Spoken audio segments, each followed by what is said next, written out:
మన మర్రి gold and diamonds లో no GST is back. కేవలం 1% to 11% వరకు మాత్రమే గల బిఏ ఆపై నో జిఎస్టీ. ఈ ఆఫర్ జూన్ 6 నుండి 14 వరకు మాత్రమే.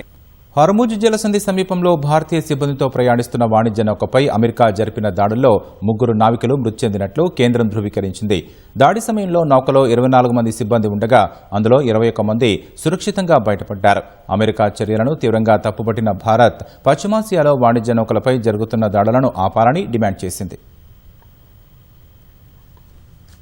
ఒమన్ తీరంలో ఎంటీ సెట్టెబెల్లో అనే వాణిజ్య నౌకపై అమెరికా సైన్యం జరిపిన దాడిలో గల్లంతైన 3 భారతీయ నావికులు మృతి చెందినట్లు కేంద్రం వెల్లడించింది.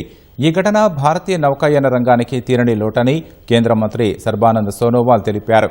బాధిత కుటుంబాలకు ప్రభుత్వం అన్ని విధాలా అండగా ఉంటుందని హామీ ఇచ్చారు.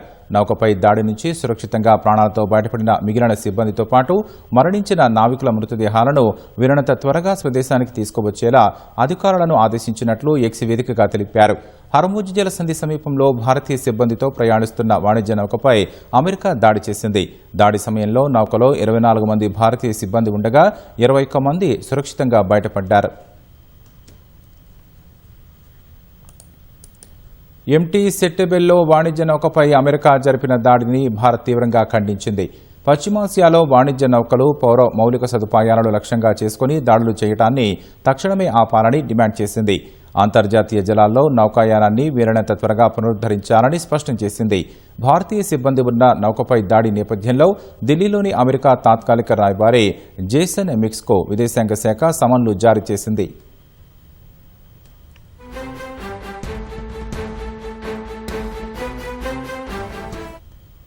అటు హర్ముజ్ జలసంధిలో వాణిజ్య నౌకలపై జరుగుతున్న దాడులను ఐరాస వేదికగా భారత్ ఖండించింది. ఈ దాడుల కారణంగా పలువురు భారతీయ నావికులు ప్రాణాలు కోల్పోయారని ఐరాస భద్రతా మండలిలో ఆందోళన వ్యక్తం చేసింది. మధ్యప్రాచ్యంలో శాంతి భద్రత నిర్వహణ అనే అంశంపై జరిగిన చర్చలో ఐరాసాలో భారత శాశ్వత ప్రతినిధి హరీష్ పర్వతనేని మాట్లాడారు. గల్ఫ్ ప్రాంతంలో దాదాపు 1 కోటి మంది భారతీయులు నివసిస్తున్నారని, వారి భద్రత తమకు అత్యంత ప్రాధాన్యమని పర్వతనేని హరీష్ తెలిపారు. తమ దేశ వాణిజ్యం, ఇంధన సరఫరా పశ్చిమాసియా స్థిరత్వంపైనే ఆధారపడి ఉన్నాయని చెప్పారు. అక్కడ చిన్న అంతరాయం ఏర్పడినా తమ ఆర్థిక వ్యవస్థపై తీవ్ర పరిణామాలు చూపుతుందని పేర్కొన్నారు. దౌత్యం, చర్చల ద్వారా సమస్యలను పరిష్కరించుకోవాలని సూచించారు. ప్రపంచవ్యాప్తంగా కొనసాగుతున్న ఘర్షణలను ఆపడంలో ఐరాస విఫలమవుతోందని, దీనివల్ల సంస్థ విశ్వసనీయతపై ప్రజల్లో ప్రశ్నలు తలెత్తుతున్నాయని పర్వతనేని హరీష్ అన్నారు.